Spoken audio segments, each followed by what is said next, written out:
সেই জান্নাতে যাওয়ার জন্য আল্লাহ তাআলার পক্ষ থেকে কিছু ফর্মুলা দেওয়া আছে, সেই ফর্মুলায় আমরা প্রবেশ করি।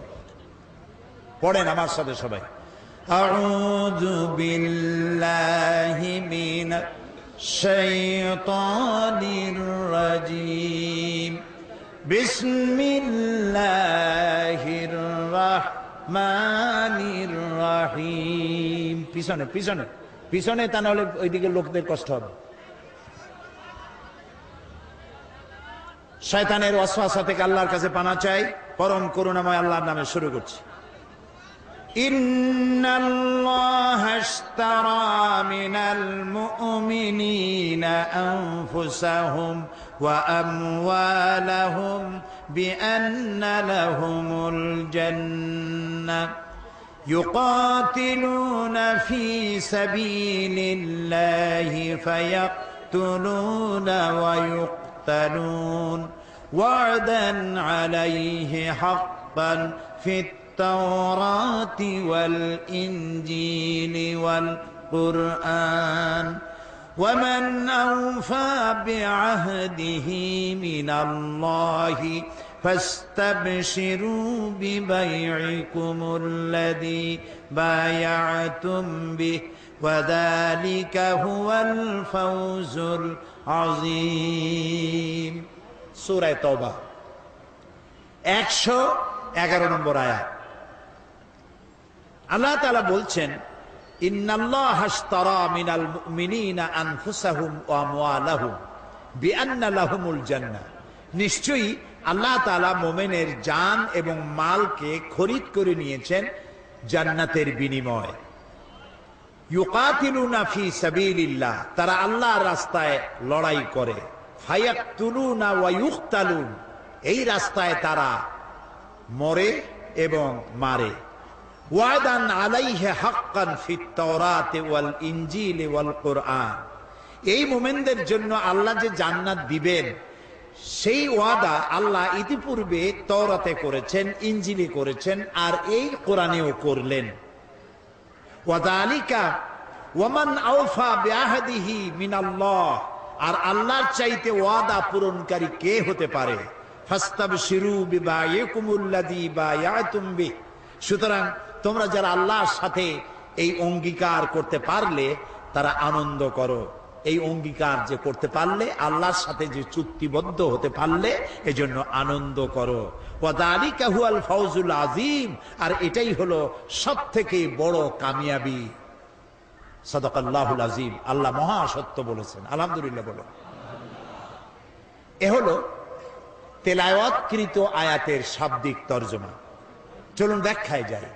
আল্লাহ তাআলা বলছেন, ইন্নাল্লাহা আশতারা মিনাল মুমিনিনা আনফুসাহুম ওয়া আমওয়ালাহুম বিআন্না লাহুমুল জান্নাহ, আমি আমার মুমিনের জান এবং মালকে খরিদ করে নিয়েছি। বিনিময় কি দিছি? জান্নাত।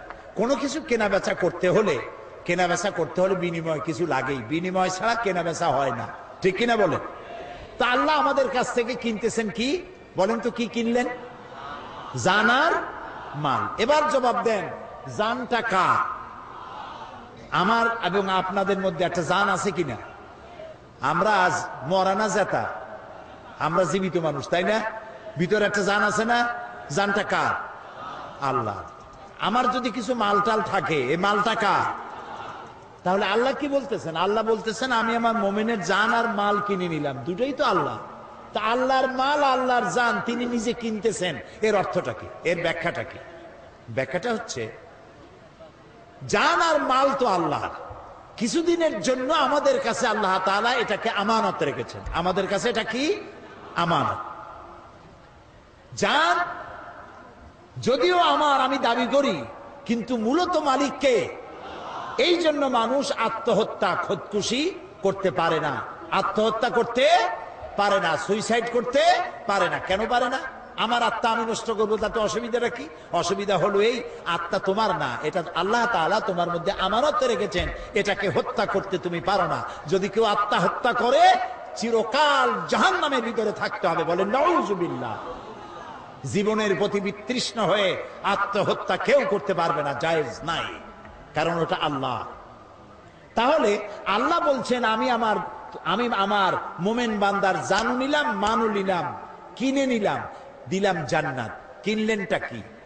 এই যে কিনলেন, তিনি কিনেছেন ইচ্ছা, জান আর মাল খরচের ইচ্ছাটা আল্লাহ কিনেছেন। বলেন তো কি কিনেছেন? ইচ্ছা, মর্জি। কিরকম? জানটা তো আল্লাহ। আল্লাহ রাব্বুল আলামিন বলেন আমি আমার মুমিনের জান কিনেছি।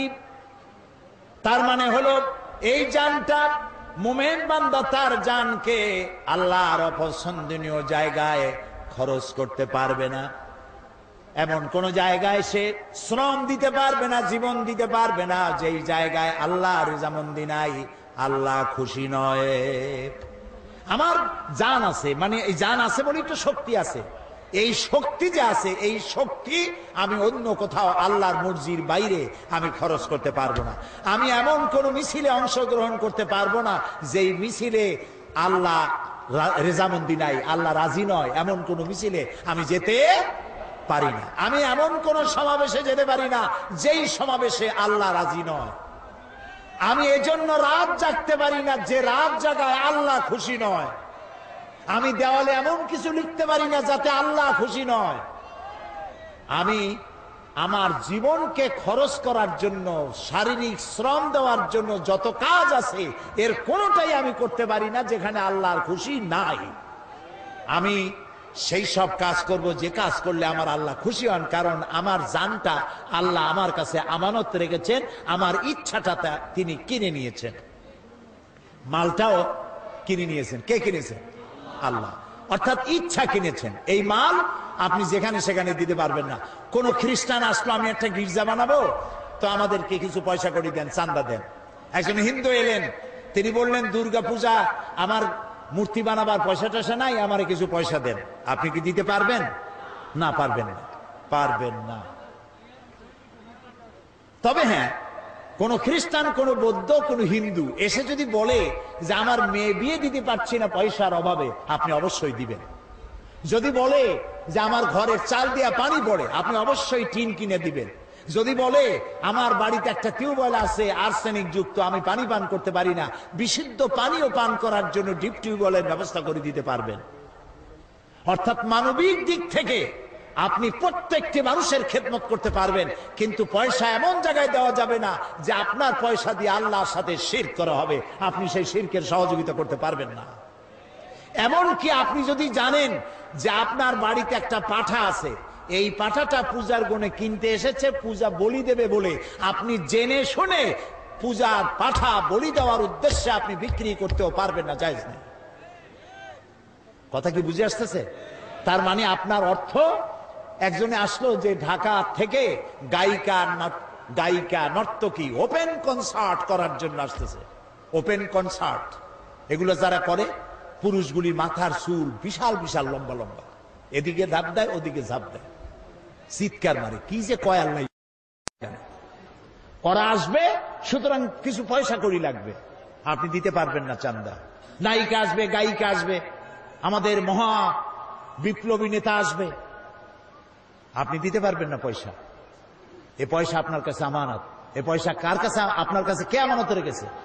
আপনি খরচ করবেন আল্লাহর পথে। আল্লাহ রাজি নাই এমন জায়গায় খরচ করতে পারবেন না, কারণ আপনার জান আর মাল আল্লাহ খরিদ করেছেন। যদি আপনি মোমেন হয়ে থাকেন, ইমানের দাবি যদি করে থাকেন, আপনার জান আপনার মাল আপনার নিজের ইচ্ছায় খরচ করতে পারবেন না। দেখেন, একটা মানুষ যখন মারা যায় তখন কবরের মধ্যে রাখিয়া আমরা কি বলি? মাটি দেওয়ার সময় কি বলি? মাটি দেওয়ার সময় আমরা বলি মিনহা খালাকনাকুম ওয়া ফিহা নুঈদুকুম ওয়া মিনহা নুখরিজুকুম তারাতান উখরা। এই মাটি দিয়ে তোমাকে তৈরি করা হয়েছিল, এই মাটিতে আবার রেখে গেলাম, এখান থেকে পুনরুত্থিত করা হবে। কবরের মধ্যে রাখার সময় কি বললাম? বিসমিল্লাহ আলা মিল্লাতে রাসূলিল্লাহ।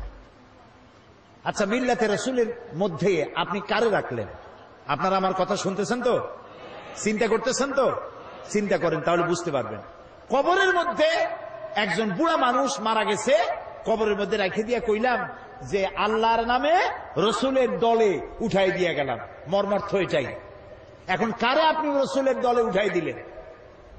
এই বুড়া যখন কলেজের ছাত্র ছিল, বিশ্ববিদ্যালয়ের ছাত্র ছিল, যত মিছিল করেছে তার কোন মিছিল আল্লাহর কাজে লাগে নাই, ইসলামের কাজে লাগে নাই। যত দেওয়ালে দেওয়ালে লিখেছে আল্লাহর কাজে লাগে নাই, রসুলের কাজে লাগে নাই। বরং যারা ইসলামের কথা বলতো, ইসলামের কাজ করত, পথে ঘাটে ধরিয়া তাদেরকে জনমের মতো পিটাইতো। ছাত্র জীবনে যা করলো সবগুলি ইসলামের বিরুদ্ধে করেছে, আল্লাহর জন্য করে নাই। সে যদি কবি হয়, যত কবিতা লিখেছে, ফুলের জন্য কবিতা, চাঁদের জন্য কবিতা, মাটির জন্য কবিতা, দেশের জন্য কবিতা, এই সুন্দর করে পৃথিবী যিনি বানালেন তার নামে কবিতা নাই। তিনি যদি সাংবাদিক হন, তার সাংবাদিকতায় ইসলামের শুধু সর্বনাশী হয়েছে, ইসলামের পক্ষে একটা কথাও লেখে নাই। চতুর্দিকে শুধু সাম্প্রদায়িকতা, মৌলবাদ আর মৌলবাদ। ইসলামের পক্ষে লিখতে পারল না। আহারে, আজকে মনে পড়লো শেখ বেলালের কথা এই মুহূর্তে। বেলাল শূন্য খুলনা আজকে এসেছি। আমি যখনই খুলনা আসতাম শেখ বেলাল ছুটে আসতো, আমি কি বক্তব্য রাখবো তার একটা ব্রিফিং নেওয়ার জন্য। সন্ধ্যার আগেই ঢাকায় পৌঁছায় দেবে। বেলাল, কি সুন্দর নাম তার মা বাপ তার রাখছে, একটা ব্লাড ডায়মন্ড, খুলনার রত্ন, সাংবাদিক জগতের উজ্জ্বল জ্যোতিষ্ক। আল্লাহ তাআলা বেলালকে কিয়ামতের দিন হযরত বেলালের সাথী করে জান্নাতে রেখো। এই সাংবাদিকতার দাম আছে, যে সাংবাদিকতা আল্লাহর কাজে লেগেছে, রসুলের কাজে লেগেছে, ইসলামের কাজে লেগেছে। কলম ধরলেই ইসলামের বিরুদ্ধে, কলম ধরলেই মৌলানাদের বিরুদ্ধে, কলম ধরলেই মাদ্রাসার বিরুদ্ধে সমানে। অথচ জন্ম দিয়েছে একজন মুসলমান,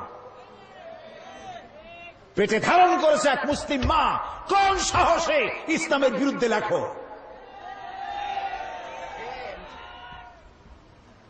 প্রিয় ভাই সব, যে বুড়া মানুষটারে কবরে রাখলেন, ছাত্র জীবনে বিরোধিতা করল, শিক্ষক জীবনে, কবি জীবনে, সাহিত্যিক জীবনে, রাজনীতিতে যদি এসে থাকে, সে রাজনীতির ময়দানে এসেও ইসলামকে গালি দিয়েছে, আলেমদেরকে গালি দিয়েছে, সব দোষ আলেমদের মাথায় তুলেছে, মাদ্রাসা দায়ী করেছে, ধর্মনিরপেক্ষ মতবাদের আদর্শ নিয়ে চলেছে। ছাত্র জীবন, কৈশোর, যৌবন, বার্ধক্য, সারাটা জীবন ইসলামের সাথে বিরোধিতা করলো।